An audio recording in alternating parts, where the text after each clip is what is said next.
ሰላም እንደምን አላችሁ? በጌታ የተወደዳችሁ የዚህ መጽሐፍ ቅዱስ ጥናት ተከታታዮች፣ በዚህ ሁለተኛው ሩብ ዓመት እያጠናን ያለነው ከእግዚአብሔር ጋር ያለንን ግንኙነት ማሳደግ በሚል መሪ ሀሳብ ነው። የዚህ ሳምንት የመጽሐፍ ቅዱስ ጥናት 10ኛ ክፍል ነው። ንስሐና ይቅርታ ይላል። በዚህ ሀሳብ ላይ እንወያያለን። በዚህ ውይይት የምንሳተፍ ወንድም ተስፋዬ፣ እህት መኪያ፣ ወንድም ዳዊት፣ ወንድም ኤፍሬም እና እኔም ዙፋንን ጥናታችንን እንግዲህ በጸሎት እንጀምራለን። እንጸልይ። እግዚአብሔር አባት ሆይ እጅግ አድርገን እናመሰግናለን። ይሄንን ጊዜና ሰዓት ሰጥተህን ቃልህን ለማጥናት ጊዜ ስላገኘን እናመሰግናለን። አባት ሆይ ደግሞ ይህንን ጥናት በምናጠናበት ጊዜ አንተ ቃልህን እንድትሰጠን፣ አንተ ምሬትን እንድትሰጠን እንጠይቀሃለን። አባት ሆይ ደግሞ ይሄ ለብዙ ሰዎች መዳን እንዲሆን ወደ አንተ መንግስት እንዲፈልሱ እንዲረዳቸው እንለምናሃለን። አባት ሆይ አገራችንን ጠብቅ፣ ዘመናችንን ሁሉ ባርክ። በኢየሱስ ስም አሜን። እንግዲህ የዚህ ሳምንት የመጽሐፍ ቅዱስ ጥናታችን መሪ ጥቅስ በአንደኛ ዮሐንስ ምዕራፍ 1 ቁጥር 9 ይገኛል። እንዲህ ይላል፣ ኃጢአታችንን ብንናዘዝ ኃጢአታችንን ይቅር ይላል፣ ከአመፃም ሁሉ ሊያነጻን የታመነና ጻድቅ ነው ይላል። እንግዲህ ጥናታችንን በቀናት ከፋፍለን እናጠናለን። አሁን ቀጥታ ወደ ቅዳሜ ከሰዓት ክፍል እናልፋለን። እንግዲህ ንስሐና ይቅርታ በሚል ስለምንወያይ ንስሐ ስንል ምን ማለታችን ነው? በፈጸምነው ኃጢአት ከልብ ማዘን፣ መጸጸትና ያለንን ድርጊት በድጋሚ ላለመፈጸም ጽኑ ውሳኔ በማድረግ ወደ ትክክለኛ የህይወት መንገድ ወይም ወደ እግዚአብሔር መመለስ ነው እና በዚህ ክፍል ላይ የምናየው የእስራኤልን ታሪክ ነው። እስራኤል በዘጸአት ምዕራፍ 19 ሄደን ስናይ እስራኤል ከግብፅ በባርነት ምድር ነፃ ወጥቶ ወደ ተስፋይቱ ምድር በሚጓዝበት ጊዜ ከግብፅ ምድር በወጡ በ3ኛው ወር በሲና ተራራ ስር በበረሃ በሰፈሩበት ጊዜ እግዚአብሔር ከህዝቡ ጋር ለመገናኘት የእስራኤል ህዝብ ራሱን ቀድሶ እንዲቀር ለሙሴ ትእዛዝ በሰጠው መሰረት ህዝቡ ራሱን ቀድሶ በቀረበበት ጊዜና እግዚአብሔርም ቃሉን ከጠበቁ ለሱ የተመረጡ ህዝብ እንደሚሆኑ ቃል በገባላቸው ጊዜ እግዚአብሔርን ብቻ ለማምለክና ለመታዘዝ ቃል ኪዳን መግባታቸውን እናያለን። እንግዲህ ይሄንን በዘጸአት ምዕራፍ 19 ከ5 እስከ 8 ያለውን ስናነብ እናገኘዋለን። አነበዋለሁ።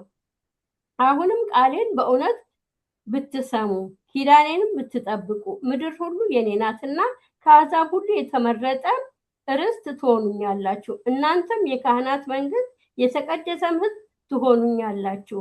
ለእስራኤልም ልጆች የምትነግራቸው ቃል ይህ ነው።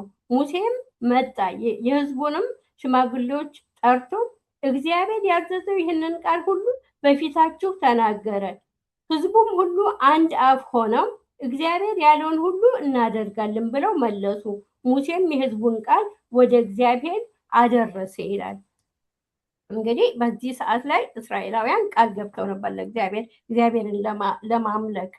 ሆኖም ግን ከቀናት በኋላ ሙሴ 10ቱን ትእዛዛት ለመቀበል ወደ ሲና ተራራ በሄደ ጊዜ ስለዘገየባቸው እስራኤላውያን ምን አሰቡ?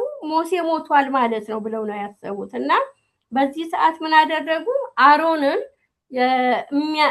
በፊታቸው የሚያልፍ ጣዖት እንዲሰራላቸው አስገደዱት እና ይህንን ደግሞ በዘጸአት ምዕራፍ 19 ስናነብ የምናገኘው ነው እና ይህንን በማድረጋቸው ጣዖት በመስራታቸው እግዚአብሔርን በጣም አሳዝኖት ነበረ እና ይሄ ክስተት በጣም እግዚአብሔርን አሳዝኖታል እና ይሄንን አሳዘን የዚህ ሳምንት ጥናታችን ዋና ሀሳብ ስለሆነው ንስሐና ይቅርታ የሚያስተምረን የመጽሐፍ ቅዱስ አንድ ክፍል ነው።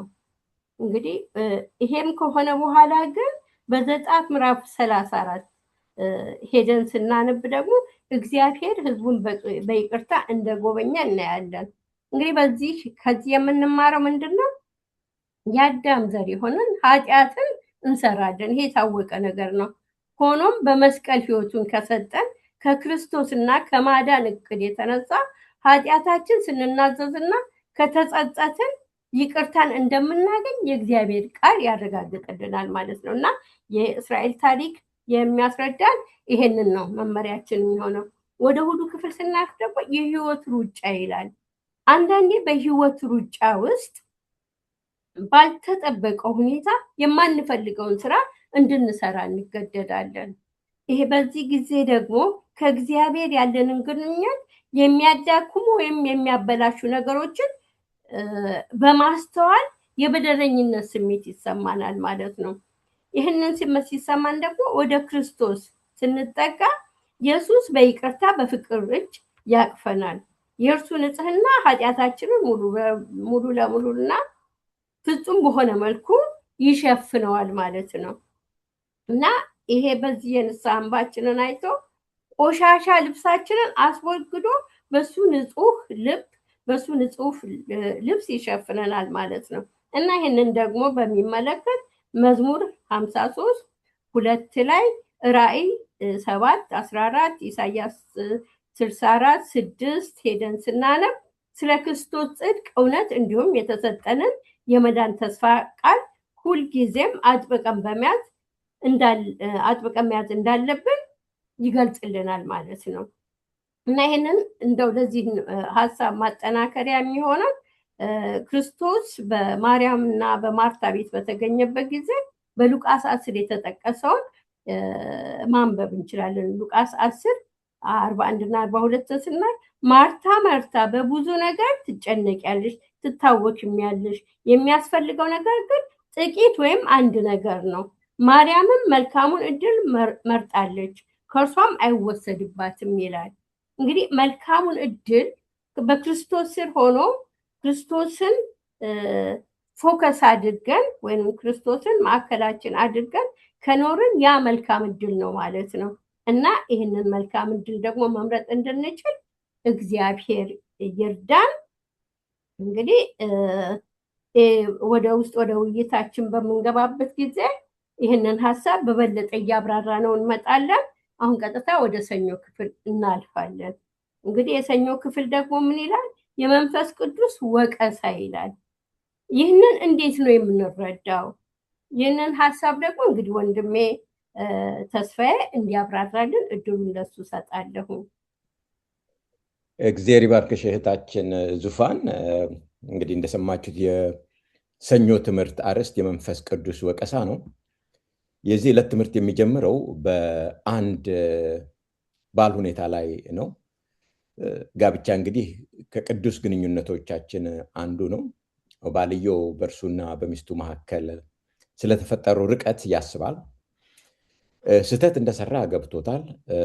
ደግነት የጎደላቸው ጨካኝ ንግግሮችን ተናግሯታል። ነገር ግን ይህንን ስህተት ከመቀበልና ወዲያውኑ ይቅርታ ከመጠየቅ ይልቅ ምን ያስባል? አይ ትንሽም ቢሆን አይገባትም ብሎ ራሱን ያሳምናል።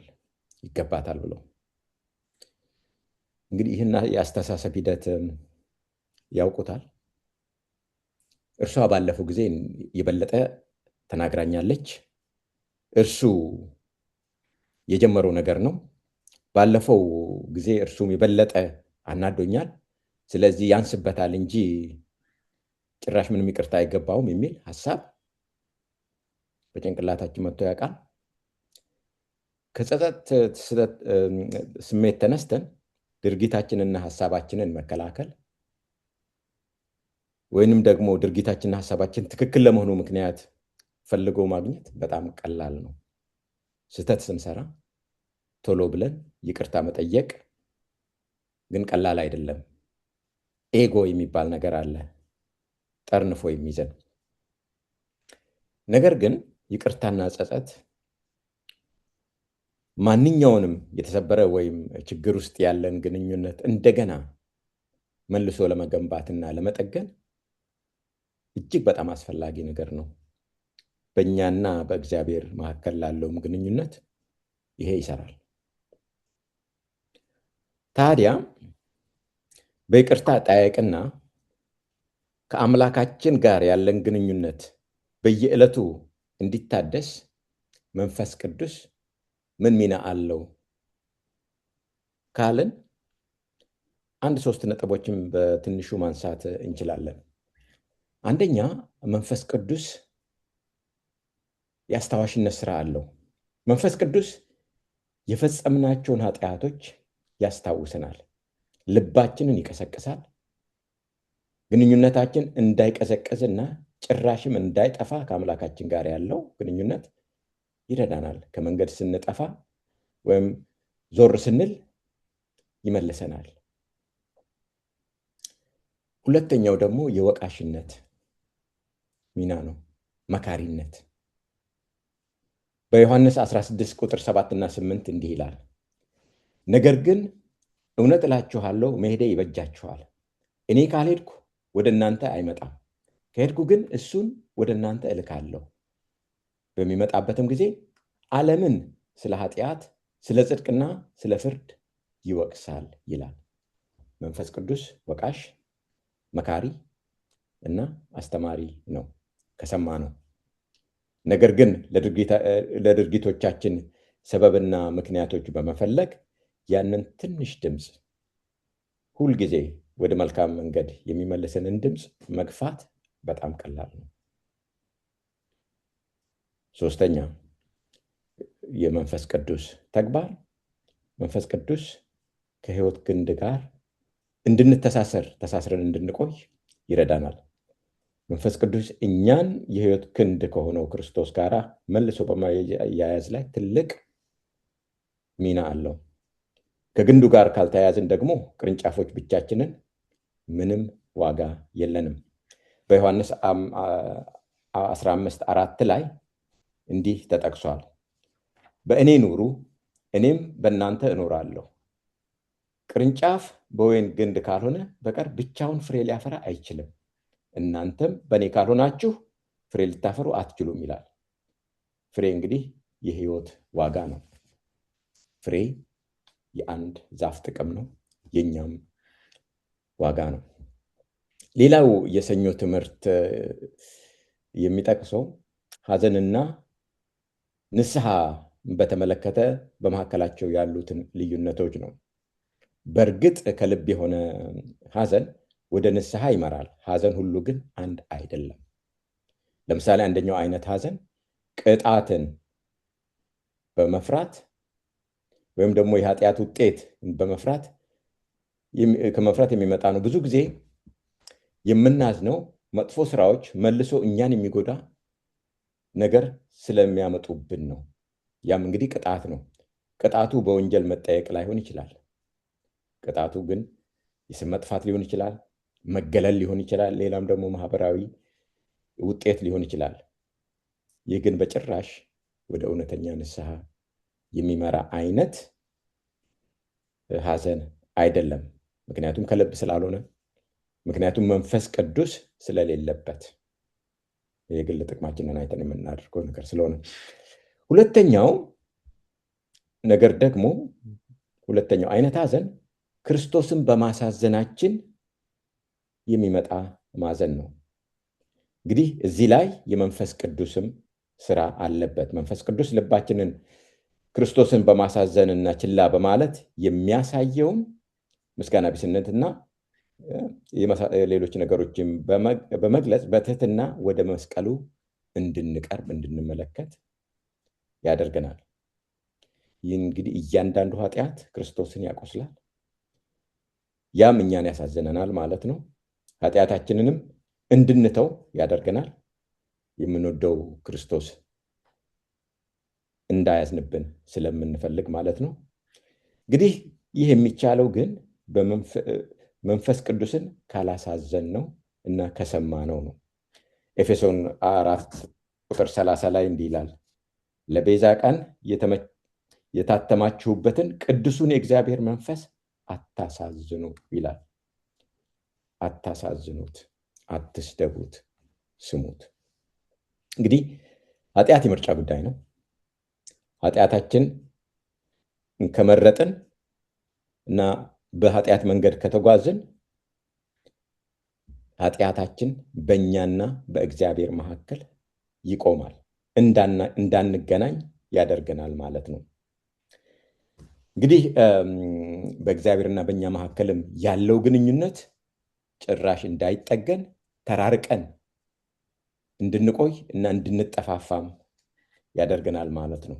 መንፈስ ቅዱስን ሰምተን ንስሐ ከገባን ግን ከኃጢአታችን እንነጻለን፣ ከአምላካችን ጋር ያለንን ግንኙነት ይጠነክራል። እንግዲህ እግዚአብሔር መንፈስ ቅዱስን እንድንሰማ ልቦና ይስጠን። አሜን አሜን። ወንድሜ ተስፋዬ እግዚአብሔር ይባርክ።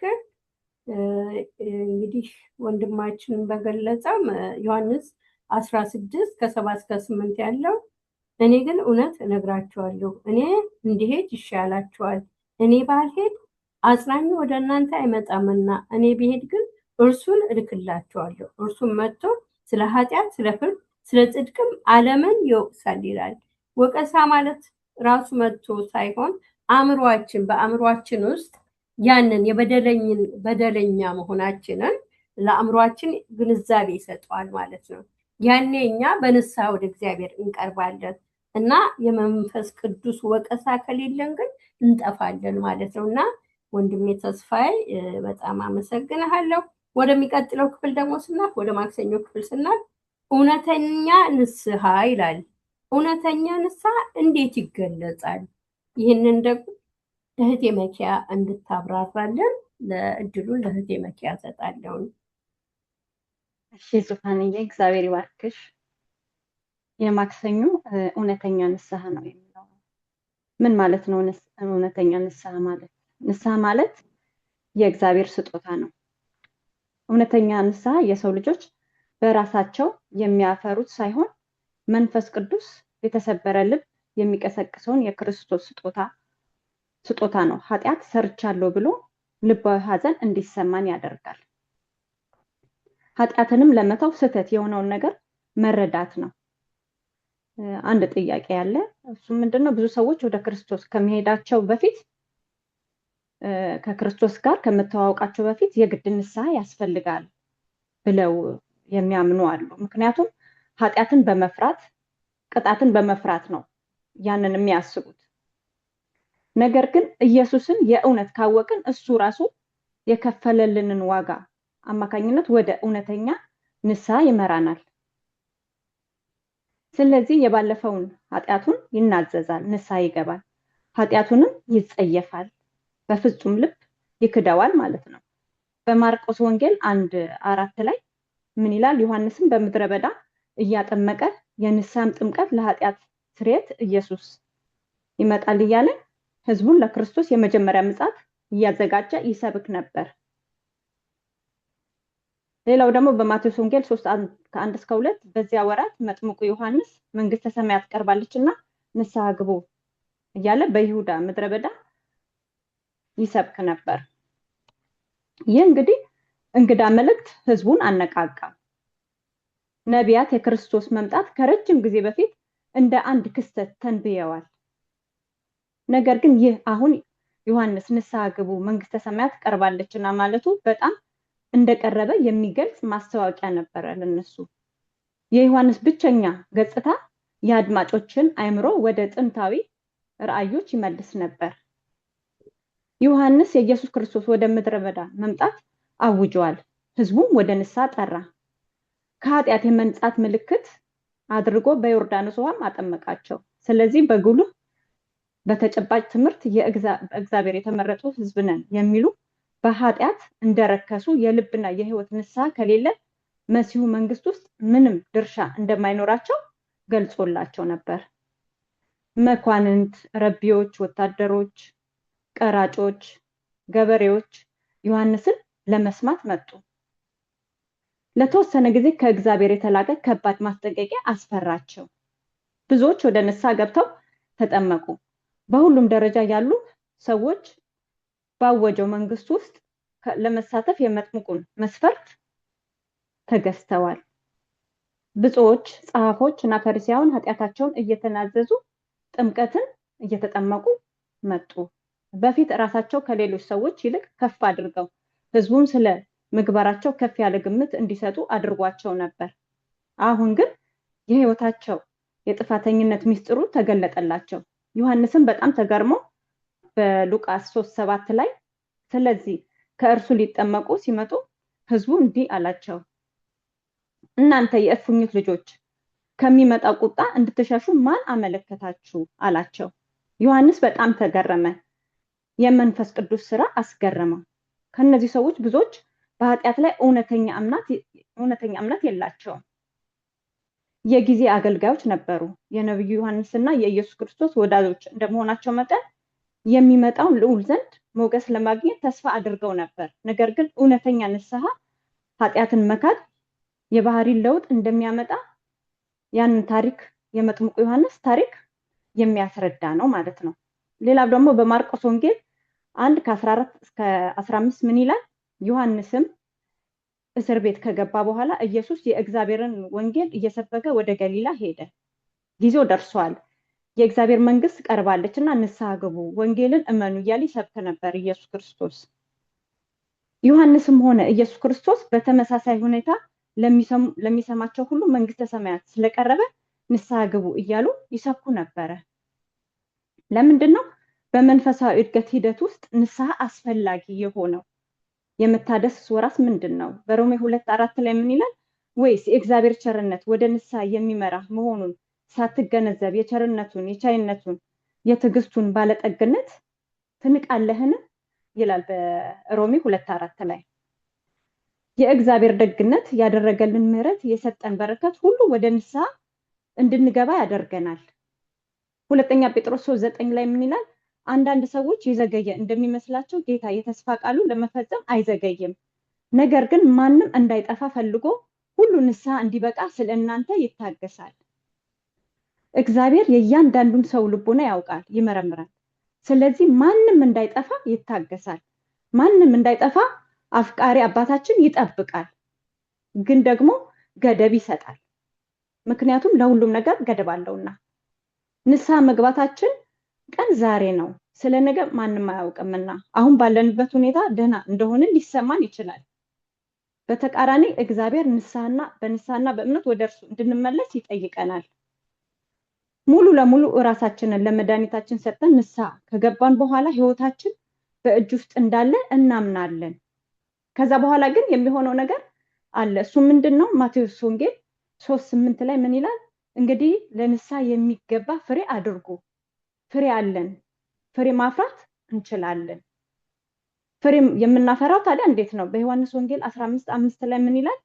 እኔ የወይን ግንድ ነኝ፣ እናንተም ቅርንጫፎች ናችሁ። ያለ እኔ ምንም ልታደርጉ አትችሉምና በእኔ የሚኖር እኔም በእርሱ እርሱ ብዙ ፍሬ ያፈራል። ዛፍ ያለ ግንድ ዛፍ መሆን አይችልም። በግንዱ አማካኝነት የሚያስፈልገውን ህይወት ምግብ ያገኛል። ስለዚህ ፍሬዎቹ፣ ቅጠሎቹ ለምድር ጥላ ይሆናሉ። ከዛም ደግሞ ለሰው ልጆች ለመኖር ምግብ ይሆናሉ። እኛም ከግንዱ ከተለየን ለራሳችንም መሆን አንችልም፣ ፍሬ ማፍራት አንችልም፣ ለሌላ ሰውም ደግሞ መጥቀም አንችልም ማለት ነው። በመጨረሻ የሰንበት ትምህርቱ የሚጠይቀው ጥያቄ አለ። መጨረሻው ላይ ማክሰኞ ላይ ምንድነው የሚለው? ንስሐ መግባት፣ መጸጸት፣ እግዚአብሔር ልባችንን እንዲቀይር መፍቀድ ሂደት ውስጥ በጣም ፈታኝ የሆነው የትኛው ነው? ምንድነው የፈተነን? በጸጸቱ ውስጥ ማለት በክርስትና ህይወታችን ውስጥ እየተጓዝን ንስሐ ለመግባት የፈተነን ነገር ምንድነው ብሎ በግል ይጠይቃልና እዚህ ጋር የራሴን ነገር ለመንገር ነው የተዘጋጀሁት፣ የገጠመኝን በዚህ ወራቶች ውስጥ በስራዬ እና ስራ ቦታ እየሰራ አንድ ሰው ሲቪ ይዞ መጣ። ስራ ፈላጊ ነው። ከዛ እኔ እዛ ስለነበርኩ ፊት ለፊት ተቀበልኩት እና ስፓኒሽ ተናጋሪ ነው። አወራሁት፣ የት እንደሚሰራ እንዴት እንደሆነ ብቻ አወራሁት። ከዛ ችግር የለም ብዬ ቃል ገባሁለት፣ ችግር የለም እሰጥልሃለሁ ብዬ ቃል ገባሁለት። ሲቪውን ለካምፓኒው ባለቤት ሄጄ ሰጠው። ከዛ ታውቂዋለሽ ሲለኝ እኔ አላውቀውም፣ አሁን ነው መጥቶ የሰራው፣ ግን ሳየው ሰራተኛ ይመስላል። አንቺ ካልሽማ ችግር የለም ቀጥረዋለሁ፣ ወይም ቀጥሎ ሳምንት ጠራዋለሁ አለና ኢንተርቪው ጠራው። የሚቀጥለው ሳምንት ጠራው። ከዛ እንደውም በሶስተኛው ቀን ነው መጀመር ከቻልክ ብሎ ጀመረ። ከዛ ከጀመረ በኋላ በሁለተኛው ቀን ምኑ ነገሩም ሊጥም አልቻለም። እንደ ዋሸ ታወቀ። በቃ ውሸት ነው፣ ሁሉ ነገር ውሸት ነው ለካስ ያደረገውና አሁን ለኔ ፈተና ሆነብኝ። ምንድነው በቃ ማየት አስጠላኝ ልጁን ማለት በቃ እንትን ማለት መቅረብ አቃተኝ። ሌሎቹማ በቃ እንደውም ደስ አላቸው፣ ጭራሽ ዞር ብሎም አያዩትም። እሱ ደግሞ እኔን ነው የሚፈልገኝ፣ ወደ እኔ ነው የሚመጣው ለማንኛውም ነገር። አንደኛ ካወራሁት ውሸቱ ራሱ አስቸገረኝ። በቃ ምንድነው የሚባለው ኢትዮጵያ ውስጥ ሴጣኔን አታምጣ እንትኔን አታምጣ የሚባል ሰው የለም። የሆነ የሚባል ነገር አለ። በቃ እንትን አደረከኝ ምንድነው ይባላል አይደለ? በቃ ከመሬት ተነስታችሁ ነገር የሚፈልጋችሁ ሰው የለም። እንደዛ አይነት ሰው ነው በቃ በተፈጥሮ። ፈተና ሆነብኝ። በቃ መጸለይ ጀመርኩ። ኧረ እግዚአብሔር አምላኬ ምን ጉድ ውስጥ ነው ምነው በቀር ምን ጉድ ውስጥ ገባው ብዬ መጸለይ ጀመርኩኝ። ከዛ ወደ 2 ወር እንደሰራ ነው። ከዛ በፊት አሳዩ ተባልኩኝ። እኔ ከዛ በፊት እሺ ብዬ አሳየሁት። በደንብ ነው ያሳየሁት። ራሴ እንደምሰራው አድርጌ አሳየሁት። በእርግጥ በደንብ መስራት ጀመረ። ከዛ ከ2 ወር በኋላ ተጠራና የምትሰራው ስራ እነሱ ከሚሰሩት 3 እጥፍ ያነሰ ነው።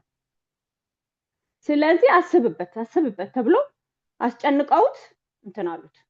ከዛ ወደ እኔ መጣ። ምንድነው ማድረገው አለኝ። ይኸውልህ እኔ ማደርገው ጠዋት ስነሳ ጸልያለሁ፣ እመጣለሁ፣ አይምሮን ሰብስቤ ኦርደሩን እሰራለሁ። በቃ ይሄን ነው ማደርገው፣ ሌላ ነገር አላደርግም። ልክ እኔ እንደማደርገው አድርግ አልኩት። እውነትሽን ነው ብሎ ዝም አለ። ከዛ በ3ኛው ቀን የሻይ ሰዓት ላይ ቁጭ ብለን በፕላስተር ሰውነቱ ላይ የሆነ ነገር ተለጥፎ ከዛ እንዴ ምን ሆነ ነው ብዬ ደነገጥኩኝ በህዝብ ፊት። አይ አይደለም እኮ በቃ ያው የምትሰራው ቀስ ብለህ ነው ምናምን ስላሉኝ አዋቂ ጋር ሄጄ ይሄንን ባትሪ ምናምን ለጥፋል አሉኝ፣ ኃይል እንዳገኝ። እንግዲህ የዘመኑ ጠንቋይ ጋር ሄዶ ማለት ነው።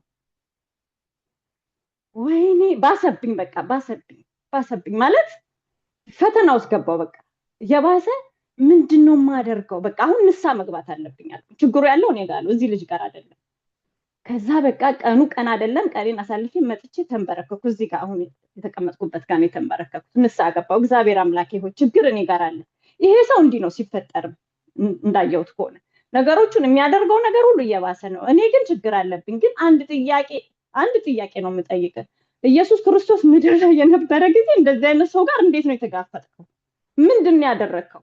አሁን እንግዲህ እኛ የሚጠበቅብን ለዚህ ሰው ክርስትና ማሳየት። እንኳን ክርስትና ላሳየው ንዴቴን ነው የሚያመጣው ልጁ፣ ስራዬን እንኳን መስራት እስከሚያቅተኝ እና እንዴት ነው የማደርገው ብዬ ንስሐ ገባው። በቃ ኃጢአት ያለው እኔ ጋር ነው፣ በቃ ኃጢአተኛ ነኝ ብዬ በእውነት ንስሐ ገባው እና አሁን ወደ 2 ወር ይሆናል ታሪኩ ማለት ነው። በእውነት በቃ በየጊዜው ንስሐ እየገባው ምን እያልኩኝ እየቀረብኩት መጣ። ብዙም አይደለም በእርግጥ ግን እየቀረብኩት መጣው እና በዚህ ፈተና ውስጥ እያለፍኩኝ ነው። አሁን ብዙ ይቀረኛል። እንግዲህ ኢየሱስ ክርስቶስ የሚለው ለዚህ ሰው ክርስቲያን አድርጌ ሰብኬ አሁን ይህንን ሰው መጽሐፍ ቅዱስ ማስተማር አለብኝ፣ ቤተክርስቲያን መውሰድ አለብኝ። እግዚአብሔር የሰጠኝ ነገር እንደሆነ በቃ ችግር ያለው እኔ ጋር እንደሆነ ነው የተረዳሁት።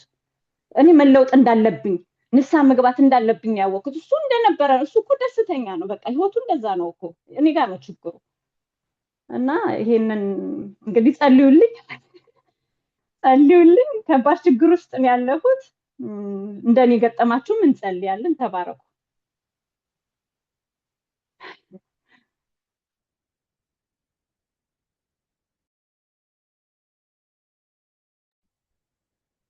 ተባረኪ እህቴ መኪያ። ጥሩ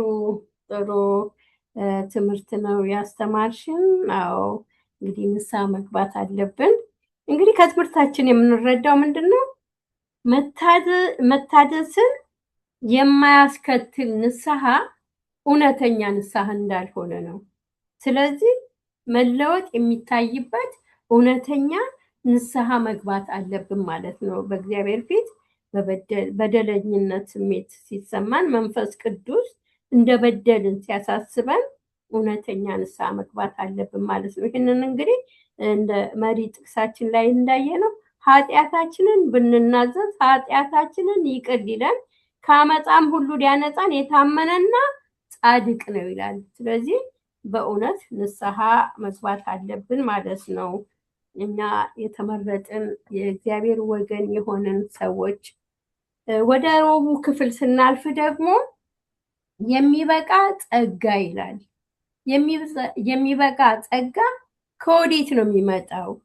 ይህንን ጥያቄ ደግሞ ወንድሜ ዳዊት እንዲያብራራለን ጊዜውን ለዳዊት እሰጣለሁኝ።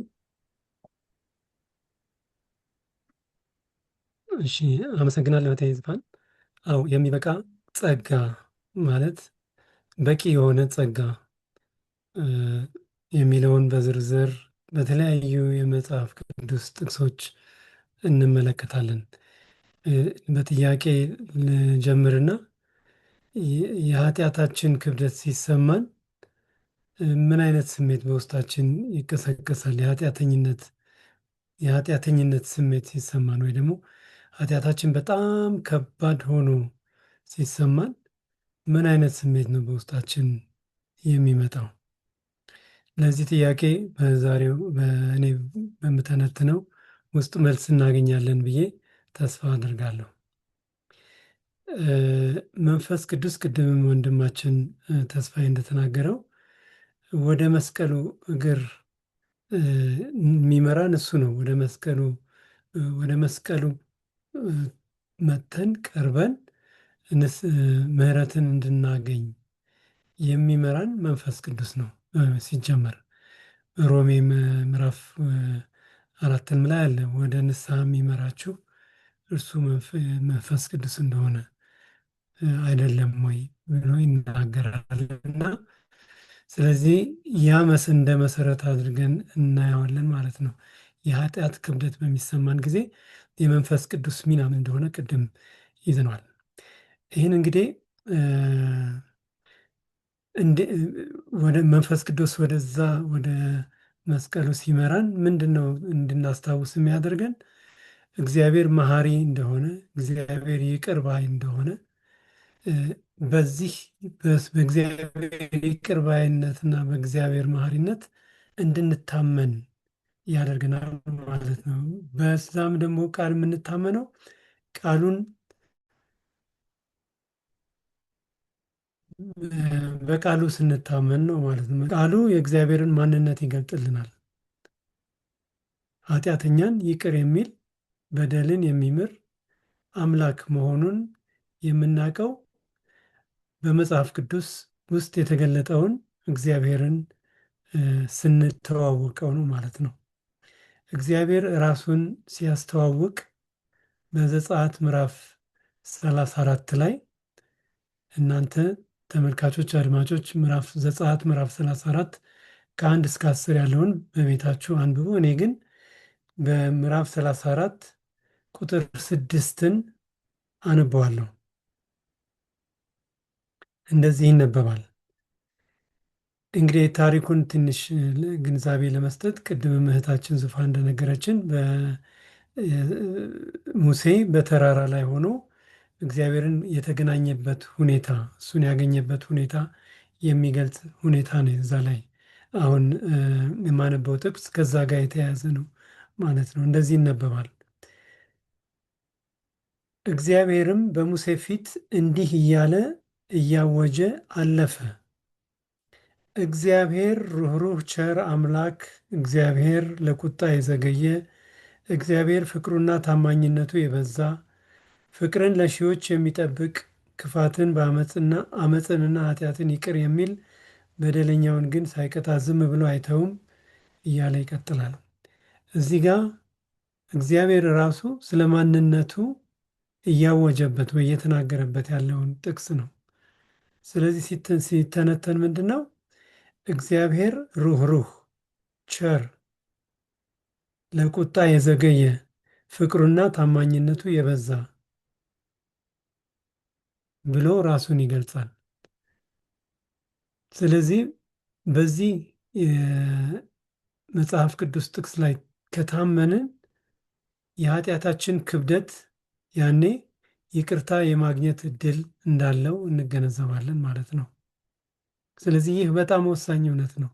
የእግዚአብሔርን ማንነት መረዳት፣ የእግዚአብሔርን ይቅር ባይነት፣ እግዚአብሔር የተትረፈረፈ ጸጋ እንዳለው ማወቅ ምንም አይነት በደል ብንሰራ ወይም ኃጢአት ብንገባ ይቅር የመባል እድል ወይ ደግሞ እንዳለን ይቅር እንደምንባል ሙሉ እምነት ሊኖረን ይገባል ማለት ነው። ስለዚህ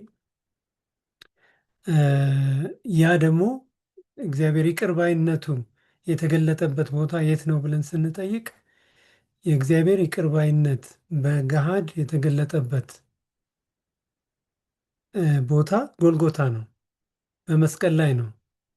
በመስቀል ኢየሱስ ክርስቶስ የሞተውን ለእኛ የእኛን ፈንታ በእኛ ፈንታ የሞተበትን ሞት ስንመለከት ወይም ደግሞ የተሰቀለውን መስቀል ስንመለከት በእውነት ያንን እንረዳለን ማለት ነው። የእግዚአብሔርን ይቅር ባይነት በገሃድ የተገለጠበት መሆን እንረዳለን ማለት ነው። ለዛ ግን ምንድን ነው እኛ ወደ እግዚአብሔር መቅረብ አለብን። ይቅርታን ለማግኘት የበደለኝነት ስሜት ሲሰማን ዝም ብለን ቁጭ ማለት የለብንም። ወደ እግዚአብሔር መቅረብ ይገባናል ማለት ነው እና ወደ እግዚአብሔር ቀርበን ልክ በሉቃስ ምዕራፍ 18 ያቀራጭ እንደተናገረው ሉቃስ 18 13 ላይ እኔን ኃጢአተኛውን ማረኝ ብለን መናገር አለብን ማለት ነው። ስለዚህ ይህን በምንናገርበት ጊዜ እኔን ኃጢአተኛውን ማረኝ በምንልበት ጊዜ ያ የተትረፈረፈ ጸጋ የሚበቃ ጸጋ ይለዋል የዛሬው ርዕስ። የተትረፈረፈ ጸጋ ያረሰርሰናል ማለት ነው። እኛን ይለውጠናል ማለት ነው። ስለዚህ ማረኝ ማለት አለ ንስሐ ማድረግ አለብን ወይ መመለስ አለብን ማለት ነው። ከዛ በኋላ ይህንን ይቅር ከተባልን በኋላ ቅድምም ወንድማችን ተስፋዬ እንደተናገረው እሱን ማሳዘን ስለማንፈልግ ከእንግዲህ ወዲያ ያንን ኃጢአት ለመስራት አንደፍርም ማለት ነው። ወይ ደግሞ ወደዛ ከዚህ በፊት ወደ ሰራነው ኃጢአት አንመለስም ማለት ነው። ምክንያቱም ምሕረቱን ተለማምደነዋልና እሱንም ደግሞ ማሳዘን አንፈልግምና። ቢሆንም ግን የፈለገ አይነት ኃጢአት ቢሆን ከባድ ኃጢአት ብለን የምንለው ወደ እሱ በምንመጣበት ጊዜ እሱ መሐሪና ይቅር ባይ አምላክ እንደሆነ ልንታመን ይገባል። ስለዚህ ሸክማችን የተነሳልን በቀራንዮ ላይ ነው ወገኖች። እናም ኢየሱስ ወደ እርሱ ስንመጣ በእርግጥም በጣም ለእኛ ቅርብ ሆኖ ይሆንልናል ማለት ነው። በራእይ ምዕራፍ 3:20 ላይ እነሆ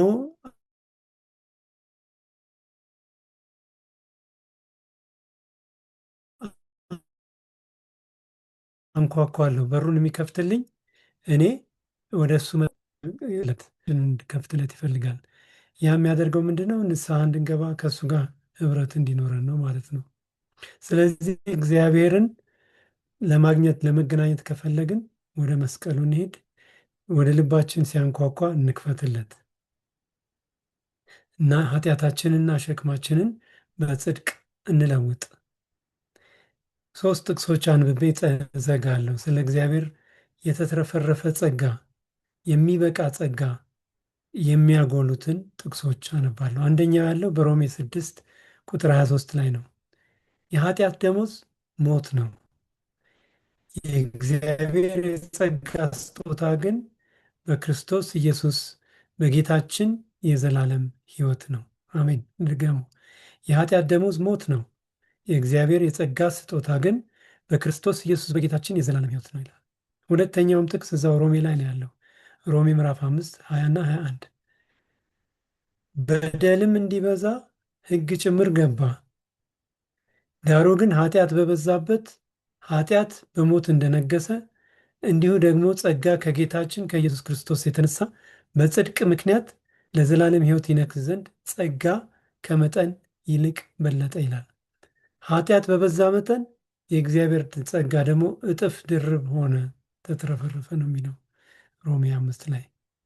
ሶስተኛው ጥቅስም እዛው ሮሜ 5 ቁጥር 8 ላይ ገና ኃጢአተኞች ሳለን ክርስቶስ ለእኛ ሞቷልና እግዚአብሔር ለእኛ ያለውን የራሱን ፍቅር ያስረዳልና ይላል። ስለዚህ ይህ የሚበቃ ጸጋ ኃጢአተኞች ሳለን ለእኛ ዋጋ የተከፈለልንን ዋጋ የሚያሳይ ነው። ስለዚህ ምንም አይነት በደል ብንበድልም ኃጢአት በበዛበት የእግዚአብሔር ጸጋ ግን ከመጠን ይልቅ ይበዛልና ይህን በማመን ክርስቶስ ለኛ ያለውን ፍቅር በማመን እግዚአብሔር ለኛ ያለውን ፍቅር በማመን ምንም አይነት እንግዲህ ንስሐና ይቅርታ ይላል በዚህ ሳምንት የምናጠናው።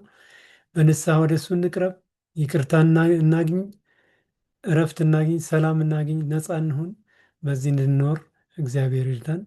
ይህን ነው እኔ የተረዳሁት ከዛሬው ክፍል ዝፋን። እሺ እግዚአብሔር ይባርክ ወንድሜ ዳዊት። ያው እንግዲህ ጸጋ በምንልበት ጊዜ እኛ ምንም ዋጋ ያልከፈልንበት በእግዚአብሔር ቸርነት በእግዚአብሔር በጎነት የምናገኘው ስጦታ እንደሆነ ነው ከዚህ የምንረዳው። ቅድም ወንድሜ ዳዊት አንብቦታል። በሮሜ 6:23 ላይ እንደተገለጸው የኃጢአት ዋጋ የኃጢአት ደሞዝ ሞት ነው ይላል እና ይህንን የሞት ዕዳችንን ነው ክርስቶስ በመስቀል ላይ የከፈለልን። ይህንን ክርስቶስ በመስቀል ላይ ይህንን እንዲከፍልልን ግን እኛ ያደረግነው አስተዋጽኦ የለም። እኛ ምንም ያደረግነው ነገር የለም እና እንግዲህ የበቃ ጸጋ ማለት እኛ ምንም ዋጋ ሳንከፍል እግዚአብሔር ያደረገልን በጎነት ነው እና ለዚህ ደግሞ በመመረጣችን እኛ ይህንን የኃጢአተኝነት ስሜት ሲሰማን በንስሐ ወደ እግዚአብሔር መቅረብ የዘላለምን ሕይወት ወራሾች ያደርገናል ማለት ነው። ወንድሜ ዳዊት ተባረክ። ወደ ሐሙሱ ክፍል ደግሞ ስናልፍ እጅግ ውብ የሆነው ልብስ ይላል። ይህ ምንን ይገልጽልናል? እና ይህንን ደግሞ ወንድሜ ኤፍሬም እንዲያብራራልን እድሉን ሰዓቱን ለወንድሜ ኤፍሬም ሰጣለሁን። እሺ እግዚአብሔር ይስጥሽ እህቴ ዙፋን። እጅግ ውድ የሆነ ልብስ እንግዲህ ሁላችንም ልብስ እንለብሳለን እና በድሮ ጊዜም በአሁኑ ጊዜም አለባበሳችን ማንነታችንን ይገልጻል።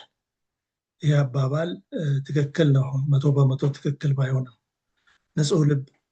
ንጹህ ልብስ የለበሰ ሰው ሀብታም ተብሎ ይጠራ ነበር በድሮ ጊዜ። በአሁኑ ጊዜ ግን 100% እንደዛ ነው ማለት አይቻልም። ወንጀል መስራት የሚፈልጉ ሰዎች ንጹህ ልብስ ለብሰው ክራባት አስረው ነው ወንጀል የሚሰሩት በአሁኑ ጊዜ። ያ ማለት የምንለብሰው ነገር ማንነታችንን አያሳይም ማለት አይደለም። ለምሳሌ በጣም የናጠጡ ሀብታሞች እጃቸው ላይ አንገታቸው ላይ የሚያደርጉት በጣም ውድ የሆኑ ነገር $100,000 ከዛም በላይ የሚያወጡ ነገሮች አሉ እና በዛ እንለያለን ያላቸውን። እኛም ደግሞ በልብሳችን የተለየን እንድንሆን ኢየሱስ ክርስቶስ ይፈልጋል ከኛ። በሱ ጌጥ ሀብታሞች እንድንሆን ይፈልጋል። የሱን ልብስ ጽድቁን እንድንለብስ ይፈልጋል።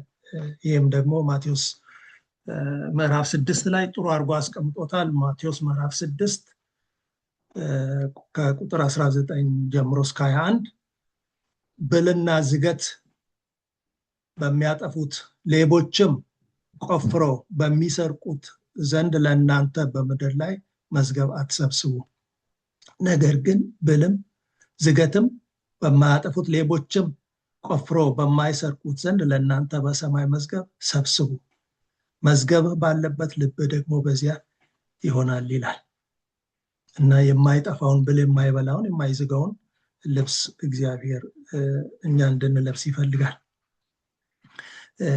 የግል ማንነታችን በኢየሱስ ክርስቶስ ፍጹም በሆነ የጽድቅ ልብሱ መጠቅለል አለበት። እዚህ ላይ ማቴዎስ ምዕራፍ 22 ከቁጥር 1 ጀምሮ እስከ 14 ኢየሱስ ክርስቶስ ራሱ ጥሩ ምሳሌ ይነግረናል። ከቁጥር 1 ጀምሮ ኢየሱስም መለሰ ደግሞ በምሳሌ ነገራቸው እንዲህም አለ፣ መንግስተ ሰማያት ለልጁ ሰርግ ያደረገ ንጉስን ትመስላለች እና ባሪያዎቹን ላከ፣ እንዲጋበዙ የተጠሩት የታደሙት አልመጡም። እንደገና ደግሞ መልሶ ላከ። አንዳንዱ እርሻ አርሳለሁ ብሎ እምቢ ያሉ አሉ፣ ለንግድ ሄዱ አሉ። የቀሩት ደግሞ ባሪያዎችን የተላኩትን እንዳንገላቷቸው እንደገደሏቸው። ከዚያ በኋላ ንጉሱ ተቆጣ፣ ጭፍሮችንም ልኮ እነዚያን ገዳዮችን አጠፋ፣ ከተማቸውንም አቃጠለ ይላል። ቁጥር 8 ላይ በዚያን ጊዜ ባሮቹን ሰርጉስ ተዘጋጅቷል፣ ነገር ግን የታደሙት የማይገባቸው ሆኑ። እንግዲህ ወደ መንገድ መተላለፊያ ሄዳችሁ ያገኛችሁን ሁሉ ወደ ሰርጉ ጥሩ አለ። እነዚያም ባሮች ወደ መንገድ ወጥተው ያገኙትን ሁሉ ክፉዎችንም በጎችንም ሰበሰቡ፣ የሰርጉንም ቤት ተቀማጮች ሞሉት። ንጉሱም የተቀመጡትን ለማየት በገባ ጊዜ በዚያ የሰርግ ልብስ ያለበሰ አንድ ሰው አየና፣ ወዳጄ ሆይ የሰርግ ልብስ ሳትለብስ እንዴት ወደዚህ ገባ አለው። እርሱም ዝም አለ። በዚያን ጊዜ ንጉሱ አገልጋዮቹን እጁንና እግሩን አስራችሁ በውጭ ወዳለው ጨለማ አውጡት፣ በዚያም ልቅሶና ጥርስ ማፏጨት ይሆናል አለ። እና እዚህ ላይ ከመንገድ ዝም ብላችሁ ያገኛችሁትን ጋብዙ ጥሩ ነው ያለው ንጉሱ ከተበሳጨ በኋላ። ያ ማለት እነኛ አብዛኛዎቹ ራሳቸውን የማይችሉ ድሃዎች ናቸው ማለት ነው። እና ቤቱ ጥቅጥቅ ብሎ ከሞላ በኋላ ንጉሱ ገብቶ ሲያይ ሁሉም ያንን ልብስ ለብሰዋል። እንግዲህ ንጉሱ ያዘጋጀው ልብስ አለ፣ ያንን ልብስ ገዝተው ገብተዋል። ከነሱ አንዱ የራሱን ልብስ ምናልባትም እኔ በቂ የራሴ ልብስ እያለኝ የሌላን አልፈልግም፣ ይሄ የተሻለ ነው ብሎ የገባ ሰው ሊሆን ይችላል። እና ያንን ንጉሱ አይቶ አልተደሰተም። ወዳጄ ሆይ ትክክለኛውን ልብስ አልለበስክም ብለው እጅና እግሩ ታስሮ እንዲወጣ ተደረገ። እና እግዚአብሔር የክብር ልብስ የሱ የሆነውን ልብስ እንድንለብስ ይፈልጋል። ራዕይ ምዕራፍ 19 ቁጥር 8 በምናነብበት ጊዜ ያጌጠና የተጣራ ቀጭን የተልባ እግር ልብስ እንድትጎናጸፉ ተሰጥቷል ይላል። የቀጭኑ የተልባ እግር የቅዱሳን ጽድቅ ስራ ነው። የቅዱሳን ጽድቅ ስራ፣ ያንን ጽድቅ የሆነውን ልብስ መልበስ እንዳለብን በራዕይ ላይ ይናገራል። ኤፌሶን ምዕራፍ 5 ቁጥር 7 ደግሞ እድፈት ወይንም የፊት መጨማደድ ወይንም እንዲህ ያለ ነገር ሳይሆንበት ቅድስትና ያለ ነውር ትሆን ዘንድ ክብርት የሆነችን ቤተክርስቲያን ለራሱ እንዲያቀርብ ፈለገ። የእሱን ጽድቅ የለበሰች የእሱን ልብስ የለበሰችን ቤተክርስቲያን ኢየሱስ ክርስቶስ ለራሱ እንዲኖር እንደፈለገ ይናገራል። እዚህ ላይ ቀጭን የተልባ እግር ይላል፣ ነጭ የተልባ እግር ይላል። የተለያየ ቀለም ሊኖረው ይችላል። በጣም ውድ ነገር ነው እና ብዙ ልፋት የሚጠይቅ ተክል ነው። የሚገኘው ብዙ ልፋት ተደርጎበት የሚሰራ ነው። አንቲባክቴሪያል ነው ይባላል። የሰውነትን ቴምፕሬቸር ሬጉሌት የሚያደርግ ጨርቅ ነው እና ሌሎችም ጥቅሞች ያሉት ነው እና በጣም ውድ የሆነ ነገር ነው በጥንት ጊዜ። አሁንም በአሁኑ ጊዜም ውድ የሆነ ነገር ነው እና ያንን የለበሰ ሀብታም ነው ማለት ነው። ሀብት ያለው ሰው ብልጽግናን ይገልጻል። መጽሐፍ ቅዱሳችን ውስጥ ደግሞ ክህነትን ያሳያል፣ ቅድስናን ያሳያል። በሐዋርያት ሥራ 16 ምዕራፍ 14 ላይ እናስታውሳታለን። ሊዲያን ከቲያጥሮስ ከተማ የሆነች እና ሀብታም የሆነች ሴት ይህንን ሐር ወይንም የተልባ እግር ስትነግድ የነበረች ናት እና ጳውሎስን ሁሉ ስትረዳ የነበረች ሴት እና ይህንን የተከበረ ነገር የምትሰራ ናት እና ትልቅ ስታተስ ይሰጣቸዋል እንደዚህ አይነት ልብስ መልበስ የቻሉት። እና እግዚአብሔርም የሚፈልገው ይህንን ከፍ ያለ ስታተስ ያለውን ልብስ እንድንለብስ ነው፣ በምድራዊም በሰማያዊም። እና ዮሴፍ ከእስር ከወጣ በኋላ ፈርዖን ስልጣን ሰጠው። ዘፍጥረት 41 ላይ ምዕራፍ 41 42 ላይ ፈርዖን ቀለበቱን ከእጁ አወለቀ፣ በዮሴፍ እጅም አደረገው፣ ነጭ የተልባ እግር ልብስንም አለበሰው ይላል። ነጭ የተልባ እግር ልብስም አለበሰ፣ ለየው፣ እሱን የተለየ አደረገ፣ ክብር ሰጠው፣ ከፍ አደረገው። ዘጸአት 26 1 ላይ እግዚአብሔር ለሙሴ የቤተ መቅደስ አሰራር በሚነግርበት ጊዜ ካስቀመጣቸው ነገሮች አንዱ ይሄ ነው። ደግሞም ከተፈተለ ከጥሩ በፍታ ከሰማያዊም ከሐምራዊውም ከቀይም ግምጃ የተሰሩ 10 መጋረጃዎችን ያሉበትን ማደሪያ ስራ ይላል። ይሄ የተከበረ ነገር ነው እና የተልባ እግር የምንለው ጥሩ በፍታ የሚለው የተለያየ ከለር ያለው ክብር ያለው ነገር ነው። እና በዘጸአትም እንደገና 28:15 ላይ ካህናት በደረታቸው ከሚያደርጉት ነገሮች ይሄ በፍታ ልብስ ነው እና የከበረ ነገር ነው። እግዚአብሔር ክብር የሰጠው ነገር ነው። ሕዝቅኤልም በምዕራፍ 44:17-18 ወደ መቅደሱ ለማገልገል ሲገቡ ምን አይነት ስርዓት ማድረግ እንዳለባቸው ሲነግራቸው ወደ ውስጠኛው ክፍል ወደ አደባባዩ በር በሚገቡበት ጊዜ የተልባ እግር ማድረግ እንዳለባቸው ይናገራል። የእግዚአብሔር ቤት ነው፣ የተቀደሰ ቤት ስለሆነ እናንተም ተቀደሱ፣ ለየት ያለ ነገር ልበሱ ማለቱ ነው። በሉቃስ ወንጌል ደግሞ ኢየሱስ ክርስቶስ ከተሰቀለ በኋላ ዮሴፍ የተባለው የአርማትያ ሰው ጲላጦስን ሬሳውን ወስዶ እንዲቀብር ለመነው። ከዚያም በኋላ ሬሳውን አወረደ። የጠቀለለው ለመጠቅለል የተጠቀመበት ነገር ቢኖር የተልባ እግር ነበረ። የከበረን ልብስ ለኢየሱስ ክርስቶስ ሰጠው ማለት ነው። በተልባ እግር ልብስ ከፈለው። እሑድ ከመቃብር በተነሳበት ጊዜ እነ ማርያም መግደላዊት እንዲሁም እነ ጴጥሮስ ሮጠው ሄደው መጀመሪያ ካገኙት ጨርቅ አይነቶች አንዱ ይሄ ነበረ እና ዳንኤልም ስለዚሁ ይናገራል። እና መላእክት ራሳቸው ለ3 ሳምንት የተገዳደሩት ነበሩ። በምዕራፍ 10:5 ላይ እነሆም በፍታ የለበሰውም ጥሩም የአፌዝን ወርቅ በወገቡም ላይ የታጠቀውን ሰው አየሁላል። በፍታ የለበሰውን እነኚህ መላእክት ናቸው። እንደገና በራእይም ይህንኑ ይናገራል። መላእክት ራሳቸው ይህንን የከበረ ነገር እንደሚያደርጉ በራእይ 15:6 ላይ 7ቱንም መቅሰፍት የያዙ 7 መላእክት ከመቅደሱ ወጡ ይላል። ከተልባም እግር የተሰራ ጥሩ የጌጥ ልብስ ለበሱ፣ ደረታቸውንም በወርቅ መታጠቂያ ታጠቁ ይላል እና ይሄ የተለየ የእግዚአብሔር የጽድቅ የኢየሱስ ክርስቶስ የጽድቅ ልብስ ነው። ያንን ነው እኛ እንድንለብስ እግዚአብሔር ከኛ የሚፈልገው እና ጤናችን ሲታወቅ ለመታከም ሁሉን ነገር እናደርጋለን። ቤትም መሸጥ ካለብን ቤት ሁሉ እስከ መሸጥ እንደርሳለን እና በውድ ዋጋ ጤናችንን ለማግኘት እንሞክራለን። መንፈሳዊ ሕይወታችንን በሚታመምበት ጊዜ ውድ ዋጋ ነው የተከፈለበት። የኢየሱስ ክርስቶስ ደም ነው የተረጨው። ኢየሱስ ክርስቶስ በስቃይ በሱ ሞትን ድል መንሳት ይህንን የከበረ ልብስ በኢየሱስ ክርስቶስ በኩል አግኝተናል እና ያ የእሱን ሞት መቀበላችን፣ በሱ ደም መታጠባችን የእሱን የጽድቅ ሸማ መልበሳችንን ያሳያል። ወደ ገዛ ወገኖቹ መጣ ይላል። ወገኖቹም አልተቀበሉትም። ሰርግ አድርጎ ድግስ አዘጋጅቶ ወደ ወገኖቹ መጥቶ አልተቀበሉትም። እኛን ከየመንገዱ ከየገራንጉሩ ወደ ራሱ ወደ ሰርጉ አድሞናል። እንግዲህ የሰርጉን ልብስ የተልባ ነገር ጽድቁ እንደመልበስ እንድንለብስ እግዚአብሔር ይፈልጋል። የማንነታችን መገለጫም ጽድቁ እንዲሆን እግዚአብሔር ይፈልጋል እና ይህንን እንድናደርግ እግዚአብሔር ይርዳል። ተባረክ ወንድሜ ኤፍሬም፣ ግሩም አድርገህ ነው የገለጽከው።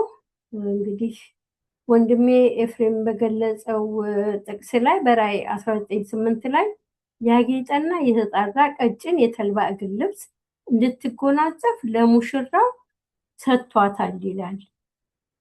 ይህ የተልባ እግር እንግዲህ የክርስቶስ ጽድቅ የራሱ የሆነ እንከን የለሽ ባህሪ ነው። ይህ ደግሞ በእምነት አማካይነት ኢየሱስን እንደ ግል አዳኛቸው አድርገው ለተቀበሉ ሁሉ የሚሰጥ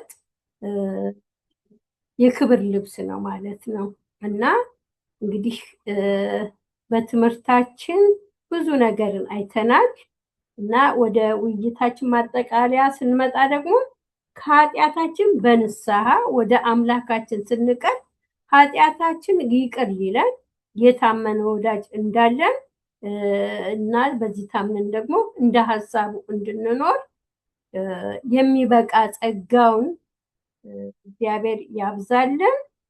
እንግዲህ ውይይታችንን በጸሎት እንደመድማለን። ወንድማችን ዳዊት የመደምደሚያውን ጸሎት ያደርግልናል። እሺ እንጸልይ በአንድ ላይ። እጅግ አድርገህ የምትወደን በሰማይ ያለው ቸሮ አባታችንና አምላካችን እግዚአብሔር ሆይ በጌታ በኢየሱስ ክርስቶስ ስም እናመሰግንሃለን። ስለነበረን መልካም የውይይት ጊዜ ተመስገን። በዚህ ንስሐና ይቅርታ በሚለው ርዕስ ስር በተለያየ መልኩ እንዲሁም ወንድሞችና እህቶችን በመጠቀም ስለ አስተማርከን ስለገለጽክልን ተመስገን። ይህንንም የሰማነውን እኛም የሰማነውን የተወያየንበትን አድማጮችም ተመልካቾችም ባሉበት ቦታ በመንፈስ ቅዱስህ ከእነሱ ጋርም እንድትሆን እንጸልያለን። በንስሐ ሁላችንንም ወደ አንተ እንድታቀርብ ኃጢአታችንን ስንናዘዝ ይቅር እንድትለን እንጸልያለን። ከበደላችን እንድታነጻን ያንተንም የጽድቅ ልብስ እንድታለብሰን እንጸልያለን። በክርስቶስ ኢየሱስ መስቀል ሞት አማካኝነት ይህ በር ስለተከፈተ እናመሰግናለን። ጌታ ሆይ እንግዲህ የግል ጸሎትም እህታችን መኪያ ሰጥታለች፣ ጸልዩልን ብላለች። በስራ ቦታ ላላት ተግዳሮት አንተ አብርሃት እንድትሆን እንጸልያለን። መላ የምታደርግ አንተ ነህና፣ መፍትሄ የምትሰጥ አንተ ነህና፣ ነገሮችን መለወጥ የምትችል አንተ ነህና እንግዲህ ከእህታችን ከመኪያ ጋር አብሯት ከሚሰራውም ወንድም ጋር እንድትሆንና እንድትመራቸው እንጸልያለን። ይህን እንደ ምሳሌ ጸለይን። እኛም ሆነ ተመልካቾች፣ አድማጮች በግላቸው የሚጠይቁህን ጥያቄ የሚለምኑን ልመና እንድታደምጥና አንተ እንድትመልስ እንጸልያለን። እናመሰግንሃለን ስለሰማህን። በጌታችንና በመድኃኒታችን በኢየሱስ ክርስቶስ ስም ጸለይን። አሜን አሜን። ተባረክ ወንድሜ ዳዊት። እንግዲህ በዚህ በነበረን ጊዜ በዚህ ፕሮግራም ትምህርታችን እየተከታተላችሁ የነበራችሁ ሰዎች እንደተባረካችሁ እናምናለን። እንግዲህ በቀጣይ የመጽሐፍ ቅዱስ ጥናት እስክንገናኝ እንግዲህ እግዚአብሔር ጸጋውን ያብዛላችሁ እንላለን። ሰላም ሁኑ። አሜን።